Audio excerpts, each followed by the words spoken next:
ഏവരെയും പുതിയൊരു വീഡിയോയിലേക്ക് ഞാൻ സ്വാഗതം ചെയ്യുകയാണ്. ഈരാറ്റുപേട്ട വാഗമൺ റൂട്ടിൽ ഒറ്റയിട്ടിക്ക് താഴെ PC ജോർജിൻ്റെ മകൻ ഷോൺ ജോർജിൻ്റെ ഉടമസ്ഥതയിലുള്ള 40 ഏക്കർ ഓഫ് റോഡ് റിസോർട്ടിൽ ഒളിവുകാലം സുഭിക്ഷമായി കഴിഞ്ഞതിന് ശേഷം തിങ്കളാഴ്ച രാവിലെ 11 മണിക്ക് ധാരാളം എസ്കോർട്ട് വാഹനങ്ങളുടെ അകമ്പടിയോടെ രാജകീയമായി PC ജോർജ് ഈരാറ്റുപേട്ട കോടതിയിൽ കീഴടങ്ങാനെത്തുമ്പോൾ ഏതോ തെലുങ്ക് സിനിമയിലെ വില്ലനെ ആർക്കെങ്കിലും ഓർമ്മ വന്നാൽ അവരെ നമുക്ക് ഒരിക്കലും കുറ്റപ്പെടുത്താൻ കഴിയില്ല. മാത്രമല്ല, കോടതി മുറിയിൽ ജോർജിനെ പരമാവധി സഹായിച്ചുകൊണ്ടുള്ള പോലീസിൻ്റെ പ്രകടനവും ഒരു സിനിമാറ്റിക് മൂഡാണ് നമുക്ക് തരുന്നത്. ശരിക്കും ഒരു തെലുങ്ക് സിനിമയിലൊക്കെ ഈ പോലീസും അധികാരി വർഗങ്ങളുമൊക്കെ വില്ലനോടൊപ്പം നിൽക്കുന്ന ഒരു പ്രത്യേക മൂഡ് നമുക്ക് ഫീൽ ചെയ്യും. അതാണ് ഇന്ന് ഈരാറ്റുപേട്ട കോടതിയിൽ സംഭവിച്ചത്. മുസ്ലിം വർഗീയ പരാമർശവുമായി ബന്ധപ്പെട്ട് ഹൈക്കോടതി ജാമ്യം തള്ളിയതിനെ തുടർന്ന് മര്യാദയ്ക്ക് പോലീസിന് പിടികൊടുത്ത് കിട്ടുന്ന ജയിൽവാസം സന്തോഷത്തോടെ സ്വീകരിച്ച് ജാമ്യമെടുത്ത് പുറത്തു വരേണ്ടതിന് പകരം ഈ വെറും മൊട്ടയും ഡിങ്കുവും കളിച്ച് സ്വാതന്ത്ര്യ സമരത്തിൽ പങ്കെടുത്ത ഗമയിൽ 11 മണിക്ക് കോടതിയിൽ ഹാജരായ ജോർജ് എന്തിനാണ് കോടതിയിൽ വന്നത്, കുറ്റപത്രം എവിടെ എന്നൊക്കെ പോലീസിനോട് ജഡ്ജി ചോദിച്ചപ്പോൾ അതൊന്നും തയ്യാറാക്കാൻ സമയം കിട്ടിയില്ല എന്നാണ് പോലീസിൻ്റെ മറുപടി ഉണ്ടായത്.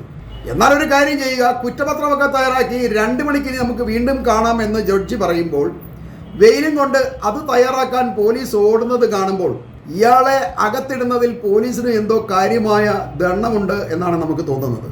ഏതായാലും കുറ്റപത്രമൊക്കെ ശരിയാക്കി അത് പോലീസ് 2 മണിക്ക് വരികയും ചെയ്തു. തന്നെയുമല്ല, കുറച്ച് സമയം പോലീസ് കസ്റ്റഡി വേണമെന്ന് പോലീസ് ആവശ്യപ്പെട്ടപ്പോൾ എന്നാൽ 6 മണി വരെ പോലീസ് കസ്റ്റഡിയിൽ വെച്ചുകൊള്ളാൻ ഉത്തരവിട്ടുകൊണ്ടാണ് ജഡ്ജി PC ജോർജിനെ പോലീസിന് വിട്ടുകൊടുത്തത്. അതാണ് ഇപ്പോൾ അവസാനമായിട്ടുണ്ടായിരിക്കുന്ന അപ്ഡേറ്റ്. 6 മണിക്ക് ശേഷം PC ജോർജിന് ജാമ്യം കിട്ടുകയോ കിട്ടാതിരിക്കുകയോ ചെയ്യട്ടെ. എന്നാൽ നമ്മൾ മനസ്സിലാക്കേണ്ടത്, ഉച്ചയൂണ് കഴിഞ്ഞ് സുഖമായി വീട്ടിൽ കിടന്നുറങ്ങേണ്ട ഈ ജോർജ് വായിൽ കിടക്കുന്ന നാക്കിൻ്റെ ഗുണം കൊണ്ട് കോടതിയിൽ ഇപ്പോൾ സ്ഥിരമായി കയറി ഇറങ്ങിക്കൊണ്ടിരിക്കുകയാണ്. അയാളുടെ പേരിൽ ഒരുപാട് കേസുകൾ നാടിൻ്റെ നാലാ ഭാഗത്തുമുണ്ട്. അതിൻ്റെ എല്ലാം പുറകെ സ്ഥിരമായി അയാൾ ഓടിക്കൊണ്ടിരിക്കുകയാണ്. ചിലപ്പോൾ ജാമ്യം കിട്ടും, ചിലപ്പോൾ പിടിച്ചകത്തിടും. അങ്ങനെയൊക്കെയാണ് സ്ഥിരമായി ഇപ്പോൾ നടന്നുകൊണ്ടിരിക്കുന്നത്. ഇനി അഥവാ ഇന്ന് ഇയാൾക്ക് ജാമ്യം കിട്ടിയാൽ ഇയാളെ 2 ദിവസമെങ്കിലും അകത്തിടാൻ സുപ്രീം കോടതി വരെ പോകുമെന്നാണ് ഈ PC ജോർജിൻ്റെ വർഗീയ പരാമർശത്തിനെതിരെ കേസ് കൊടുത്ത മുസ്ലിം ലീഗിൻ്റെ ഈരാറ്റുപേട്ട മുനിസിപ്പൽ പ്രസിഡന്റ് യഹിയ സലീം എന്ന ഒബിയും സെക്രട്ടറി ഷിഹാബ് കാട്ടാമലയും പറയുന്നത്. ഇക്കാര്യത്തിൽ ഇവരെ 2 പേരുടെയും ബിസിനസ്സും മറ്റ് ജോലി കാര്യങ്ങളും എല്ലാം മാറ്റി വെച്ചുകൊണ്ട് ഇതിൻ്റെ പിന്നാലെ നടക്കുമ്പോൾ PC ജോർജിൻ്റെ നാവിന് പൂർണ്ണമായി ഞങ്ങൾ പൂട്ടിടും എന്നാണ് ഇവർ വെല്ലുവിളിക്കുന്നത്. ഇവർക്ക് പിന്നിൽ മുസ്ലിം ലീഗിൻ്റെയും യൂത്ത് ലീഗിൻ്റെയും ഒക്കെ പിന്തുണയുണ്ട് എന്ന് നമ്മൾ പ്രത്യേകം ശ്രദ്ധിക്കേണ്ടതാണ്. നമ്മൾ ഇതിൽ മനസ്സിലാക്കേണ്ട മറ്റൊരു കാര്യമുണ്ട്. ഒരു രാഷ്ട്രീയ നേതാവിനെ സംബന്ധിച്ച് ജയവും തോൽവിയും ഒക്കെ സാധാരണമാണ്. എന്നാൽ തന്നെ തോൽപ്പിച്ച മുസ്ലിം സമൂഹത്തിനോട് വ്യക്തിവൈരാഗ്യം വെച്ച് പുലർത്തുന്ന ഒരുത്തനെ കേരളത്തിലുള്ളൂ. അത് ഈ PC ജോർജാണ്. ഇയാളെ മരണം വരെ MLA ആക്കിക്കൊള്ളാമെന്ന് ഈ നാട്ടുകാരിൽ ആരും തന്നെ അയാളുമായി എഗ്രി ചെയ്തിട്ടൊന്നുമില്ല. എന്നാൽ എന്നെ ജയിപ്പിക്കേണ്ട ഉത്തരവാദിത്തമുള്ളവരാണ് ഈ നാട്ടുകാർ എന്ന മട്ടിലാണ് ഈ PC ജോർജ് നാട്ടുകാരോട് പെരുമാറുന്നത്. അതാണ് അയാളുടെ വിവരമില്ലായ്മയുടെ ഒന്നാമത്തെ ലക്ഷണം. 40 കൊല്ലം പൂഞ്ഞാർ മണ്ഡലത്തിൽ MLA ആയിരുന്ന ഈ PC ജോർജിനെ മുസ്ലിങ്ങൾ ഏതോ വലിയ ദ്രോഹം ചെയ്ത രീതിയിലാണ് ചില കേന്ദ്രങ്ങളുടെ ചിന്താബോധം പ്രവർത്തിക്കുന്നത്. 40 കൊല്ലം നാട് ഭരിക്കുക എന്നത് പണ്ട് കാലത്ത് വലിയ വലിയ രാജാക്കന്മാർക്ക് പോലും കഴിഞ്ഞിട്ടില്ല. കാര്യമായ വികസന പ്രവർത്തനങ്ങളൊന്നും തന്നെ PC ജോർജ് ഇക്കാലം അത്രയും പൂഞ്ഞാർ മണ്ഡലത്തിൽ ചെയ്തിട്ടില്ല എന്നുള്ള കാര്യം നിങ്ങൾക്ക് പരിശോധിച്ചാൽ മനസ്സിലാകും. ഇന്ത്യയിൽ തന്നെ ഏറ്റവും അധികം ജനസാന്ദ്രതയുള്ള ഒരു പ്രദേശമാണ് ഈരാറ്റുപേട്ട എന്ന് പറയുന്നത്. പൂഞ്ഞാർ മണ്ഡലത്തിൻ്റെ തലസ്ഥാനം പോലെ പ്രവർത്തിക്കുന്ന ഈരാറ്റുപേട്ടയിൽ സർക്കാർ ഓഫീസുകളെ ഏകോപിപ്പിച്ചുകൊണ്ട് ഒരു സിവിൽ സ്റ്റേഷനോ ഒരു താലൂക്ക് ആശുപത്രി പോലും സ്ഥാപിക്കാൻ ഇന്നേ വരെ ഈ PC ജോർജിന് കഴിഞ്ഞിട്ടില്ല. എന്നിട്ടും അയാൾ എന്തൊക്കെയോ അവിടെ ചെയ്തു എന്നുള്ള രീതിയിലാണ് ഇയാൾ പറഞ്ഞുകൊണ്ട് നടക്കുന്നത്. അയാളെ സംബന്ധിച്ച് അയാൾ സാമ്പത്തികമായി വളരെയധികം മെച്ചപ്പെട്ടിട്ടുണ്ട് എന്നല്ലാതെ നാടിന് കാര്യമായ രീതിയിലൊന്നും അയാൾ ചെയ്തതായിട്ടൊന്നും ഇവിടെ ആർക്കും കാണാൻ കഴിയില്ല. എന്നിട്ടും ഇയാൾ നാട്ടുകാരനാണെന്ന ഒറ്റ കാരണം കൊണ്ട് തന്നെ ഈരാറ്റുപേട്ടക്കാർ ഇയാളെ പിന്തുണച്ചുകൊണ്ടിരിക്കുകയായിരുന്നു.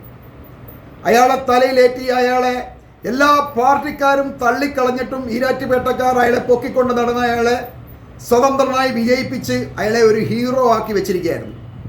അതിൽ SDPI, മുസ്ലിം ലീഗ്, PDP, LDF, UDF ഇങ്ങനെ എല്ലാ രാഷ്ട്രീയ സംഘടനകളും PC ജോർജിനെ ജയിപ്പിക്കുന്ന കാര്യത്തിൽ ഒറ്റക്കെട്ടായിരുന്നു. ഇവരെല്ലാം തന്നെ ഭൂരിപക്ഷവും മുസ്ലിങ്ങൾ തന്നെയാണ്. എന്നാൽ ആ ബോധമോ ആ നന്ദിയോ ഒന്നും ഇന്നേ വരെ PC ജോർജിൻ്റെ ഭാഗത്തു നിന്ന് ഉണ്ടായിട്ടില്ല എന്ന് വ്യക്തമായി തന്നെ പറയേണ്ടതുണ്ട്. അയാളുടെ അധികാരവും സ്ഥാനവും പോയപ്പോൾ അയാൾ ആദ്യം ചെയ്തത് ഈരാറ്റുപേട്ടയിലെ മുസ്ലിങ്ങളെ തുടർച്ചയായി തെറി വിളിക്കുക തന്നെയാണ്. എന്നിട്ടും ഇയാൾക്കെതിരെ ആരും ഒന്നും മിണ്ടരുത് എന്ന് പറയുന്നത് ഇവിടെ രാജകീയ ഭരണമൊന്നുമല്ല, ഇതൊരു ജനാധിപത്യ രാജ്യമാണ്. ആർക്കും ആരെയും എന്തും പറയാനുള്ള സ്വാതന്ത്ര്യമുണ്ടെന്നൊക്കെ നമ്മൾ പറയുമെങ്കിലും അതിനും ഒരു പരിമിതിയുണ്ട്.